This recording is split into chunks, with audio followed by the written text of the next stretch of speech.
இன்று அவருடைய சத்தம். எழுதியவர் சகோதரர் சகரியா பூனன் அவர்கள். நாள் ஏப்ரல் 16. பழிவாங்குதல் கூடாது, அவரது கிரியைக்கு காத்திருப்பதே நலம். சவுல் தாவீதின் தயவில் நிராகதியாய் கிடந்தபோது சவுலை பழிவாங்கிட தாவீது தேவனால் சோதிக்கப்பட்டான். ஒரு முறை அல்ல, இருமுறை. 1 சாமுவேல் 24ஆம் அதிகாரம் 3-7 வரை உள்ள வசனங்கள், 26ஆம் அதிகாரம் 6-12 வரை உள்ள வசனங்கள். ஒவ்வொரு முறையும் அவன் வெற்றி பெற்றான். பழிவாங்குதல் கர்த்தருக்கு மட்டுமே உரியது என அவன் அறிந்திருந்ததால் அவன் பழிவாங்க விரும்பவில்லை.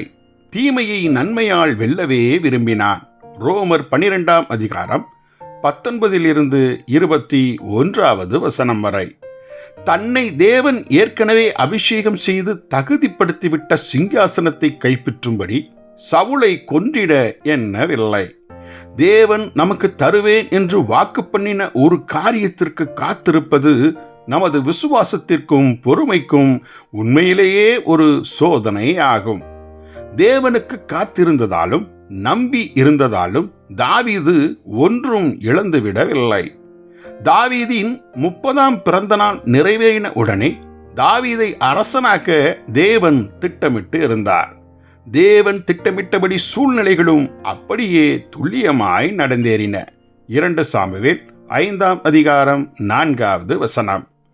தாம் குறித்த நேரத்தில் தேவன் ஒருவனை சிங்காசனத்தில் அமர பண்ண அவர் வல்லவராய் இருக்கிறார் என யோசேப்பின் சரித்திரத்திலிருந்து தாவீது அறிந்திருந்தான். யோசேப்பை மிகுந்த சோதனை நிறைந்த சூழ்நிலைகளில் பல வருடங்கள் கர்த்தருடைய வார்த்தை புடமிட்டது. சங்கீதம் 105வது அதிகாரம் 18-19 வசனங்கள்.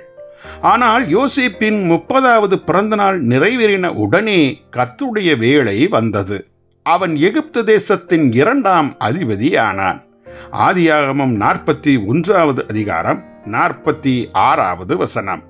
அவனுடைய சகோதரனின் பொறாமையோ போத்திபார் மனைவியின் குற்றச்சாட்டோ யோசேப்பின் வாழ்வை குறித்த தேவனுடைய திட்டத்தை நிறைவேறாமல் தடுத்து நிறுத்த முடியவில்லை.